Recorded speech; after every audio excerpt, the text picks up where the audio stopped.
नमस्कार। आज से हम एक नई श्रृंखला शुरू करने जा रहे हैं।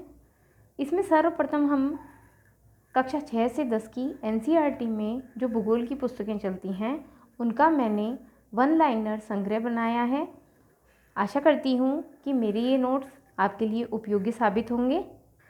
सर्वप्रथम कक्षा 6 की पुस्तक जिसका नाम है पृथ्वी हमारा आवास, इसके प्रथम अध्याय को हम जानेंगे। मैंने सभी महत्वपूर्ण फैक्ट को इस पीडीएफ में शामिल करने की कोशिश की है।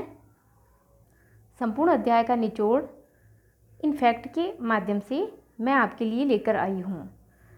प्रथम अध्याय सौरमंडल में पृथ्वी, पूर्ण चंद्रमा वाली रात पूर्णिमा, नए चांद की रात अमावस्या, सूर्य, चंद्रमा और वे सभी वस्तुएं जो रात के समय आसमान में चमकते हैं खगोलीय पिंड कहलाते हैं। खगोलीय पिंड बड़े आकार वाले तथा गर्म होते हैं, गैसों से बने होते हैं। इनके पास अपनी ऊष्मा और प्रकाश होता है जिसे वह बहुत बड़ी मात्रा में उत्सर्जित करते हैं। इन खगोलीय पिंडों को हम तारा कहते हैं। तो हम कह सकते हैं कि सूर्य भी एक तारा है। तारों के विभिन्न समूह के द्वारा बनाई गई आकृति को नक्षत्र मंडल कहा जाता है। अर्सा मेजर और बिग बियर नक्षत्र मंडल हैं। 7 तारों के समूह को सप्तऋषि मंडल कहते हैं और यह एक अर्सा मेजर का भाग है। ध्रुव तारा हमेशा उत्तर दिशा बताता है। जिन खगोलीय पिंडों के पास अपना प्रकाश और ऊष्मा नहीं होते हैं उन्हें ग्रह कहते हैं, जैसे कि पृथ्वी, बृहस्पति, शनि और यूरेनस। ये ऐसे ग्रह हैं जिनके चारों ओर छल्ले हैं। प्लेनेट शब्द अर्थात ग्रह, प्लेनेट शब्द ग्रीक भाषा के प्लेनेटाई से बना है। जूलॉजी अर्थात पृथ्वी का अध्ययन, ज्योमेट्री अर्थात पृथ्वी का मापन, ज्यूआइड अर्थात पृथ्वी के आकार के अनुरूप। पृथ्वी और सूर्य के बीच की दूरी 15 करोड़ किलोमीटर है। सौरमंडल में 8 ग्रह हैं। बुध सूर्य के चारों ओर चक्कर लगाने में मात्र 88 दिन लगाता है। प्लेटो को 2006 के बाद ग्रह का दर्जा हटा दिया गया है। वर्तमान में उसे बौना ग्रह माना जाता है। सूर्य से दूरी के हिसाब से पृथ्वी तीसरा और आकार के हिसाब से 5वां है। पृथ्वी का आकार भूआब है अर्थात जिसे जियोड भी बोल सकते हैं। पृथ्वी के 2/3 भाग पर पानी से ढका हुआ है अर्थात 71%। इसी कारण पृथ्वी को नीला ग्रह कहते हैं। प्रकाश की गति 3 लाख किलोमीटर प्रति सेकंड है। सूर्य का प्रकाश पृथ्वी पर पहुंचने में 8 मिनट का समय लगता है। सर्वप्रथम नील आर्मस्ट्रांग पहले व्यक्ति थे जिन्होंने 20 जुलाई 1969 को सबसे पहले चंद्रमा की सतह पर कदम रखा था। पृथ्वी का एकमात्र उपग्रह चंद्रमा है। चंद्रमा का व्यास पृथ्वी के व्यास का 1/4 है।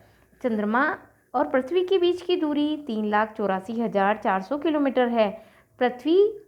चंद्रमा पृथ्वी का एक चक्कर 27 दिन में पूरा लगाता है। क्षुद्र ग्रह जो ऐसे ग्रह होते हैं जो तारों ग्रहों के अतिरिक्त असंख्य छोटे छोटे पिंड जो सूर्य के चक्कर लगाते हैं उन्हें क्षुद्र ग्रह कहते हैं। ध्यान रहे, क्षुद्र ग्रह मंगल और बृहस्पति की कक्षाओं के बीच पाए जाते हैं। सूर्य के चारों ओर चक्कर लगाने वाले पत्थरों के छोटे छोटे टुकड़ों को उल्कापिंड कहते हैं। लाखों तारों का समूह आकाशगंगा कहलाता है। आकाशगंगा मिलकर ब्रह्मांड का निर्माण करती है। पृथ्वी की जुड़वां बहन शुक्र ग्रह कहलाता है। इस प्रकार हमने प्रथम अध्याय को पूरा किया। अब दूसरा अध्याय है ग्लोब और अक्षांश और देशांतर। इसमें पृथ्वी पश्चिम से पूर्व की ओर घूर्णन करती है। ग्लोब को 2 बराबर भागों में बांटने वाला वृत्त विषुवत वृत्त कहलाता है। विषुवत वृत्त से ध्रुवों तक समानांतर वृत्त को अक्षांश रेखा कहते हैं। महाराष्ट्र का चंद्रपुर 20 डिग्री अक्षांश उत्तर में स्थित है। वहीं ब्राज़ील दक्षिण अफ्रीका के बालो होरिज़ोंटो नामक स्थान 20 डिग्री दक्षिण अक्षांश में स्थित है। विषुवत वृत्त से दूर जाने पर अक्षांश रेखाओं का आकार घटता जाता है। पृथ्वी पर 3 ताप कटिबंध पाए जाते हैं, उष्ण कटिबंध, शीतोष्ण कटिबंध तथा शीत कटिबंध। प्रशांत महासागर स्थित टोगा द्वीप, देखिए यहाँ गलती है, मिस प्रिंटिंग हो गया है, इसे टोगा द्वीप कहेंगे। टोगा द्वीप और हिंद महासागर का मॉरिशस द्वीप 20 डिग्री दक्षिणी अक्षांश पर स्थित है। अर्थात एक ही अक्षांश पे स्थित है। वहीं देशांतर रेखाओं के बीच की दूरी ध्रुवों की तरफ बढ़ने पर घटती जाती है। 0 डिग्री देशांतर रेखा को प्रमुख याम्योन्तर रेखा कहते हैं। 0 डिग्री देशांतर रेखा ब्रिटिश राज की वेधशाला ग्रीनविच से होकर गुजरती है। अक्षांतर और देशांतर रेखाएं मिलकर ग्रिड बनाती हैं। दोपहर में परछाई सबसे छोटी होती है तथा सूर्यास्त और सूर्योदय के समय परछाई सबसे लंबी होती है।